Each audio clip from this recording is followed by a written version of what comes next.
It's a very special moment here at Bemis. It's kind of the peak of a 5-6 year long process of this piece, the main piece, Root of Two.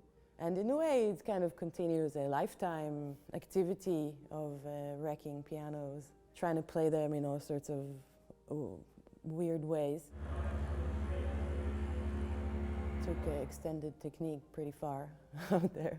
The piece talks about the lie that's inside the piano also. Piano, the way it's tuned, it's kind of made to fit any scale and took something, a little bit of the edge out of individual pitches. And this piece is kind of has a harmony or logic of an animal. So it's not this tamed, wondrous Western machine, you know. It's a beautiful machine, right? It's an incredible technology in there. Now, in my piece, they're back in their raw state. A herd of mammoths grazing in their natural habitat in Okada.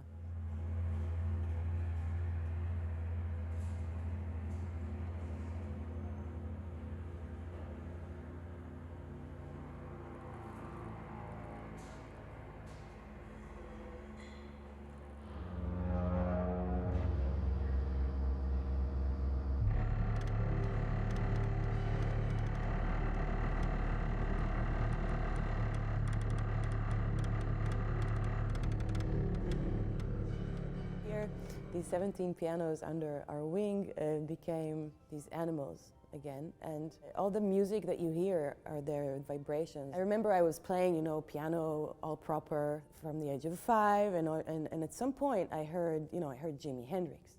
It would go like, "Bow!" and I realized I don't have those on the piano, right? There's between C and C sharp. There's like a whole universe of tiny microtones, and I didn't have them on the piano. And it didn't take long until I discovered the tuning fork and the stuff you can do when you go inside the belly of the piano. I just keep finding new ways of opening it up and going deeper in one tiny sound that has the whole universe inside it. Here in my studio, they're no longer well-tempered. They're well pampered, but they're wild. They went back to, you feel the wood, you feel their metal, the wood, the stretch, these tons of weight, of tension inside each of these beasts. And they bring their stories into the piece. You can hear them. There's like echoes of all of this lifetime of people touching them and them living in all sorts of places. Probably alone, right? Not with, now they all get to meet in one room. You don't usually see so many of these beasts in one space. I don't expect any specific reaction. Right? I don't have control over how long people will stay there or how they choose to interact with them. But I'm hoping that people will sit on them and hug them and listen through their bones. To these sounds. It's kind of cool because also deaf people can hear through their bones. And there are 2 partners that came with me. One is my dear husband David Lemoine, who has been working with me on these pieces for several years now, on the mammoths in the version of the 5. He was with me in Marseille and in Herzliya, and we've been collaborating on many things. And Daniel Meir, who's also a 20-year-long collaborator.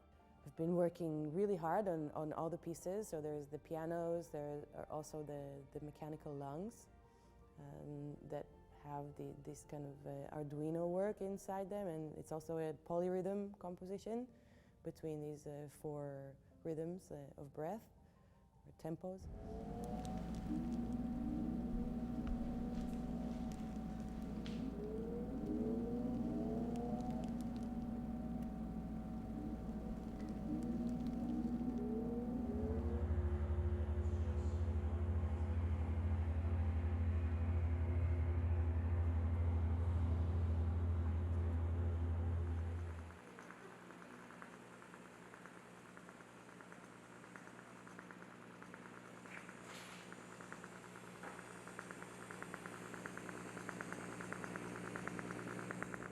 David can just basically drilled and built all of them with me, and Daniel Meir, who's a genius programmer and sound designer, and he was working on the max patches, the place where the sound is generated from these ideas of the root of two, and finding the point, the middle point between the mammoths.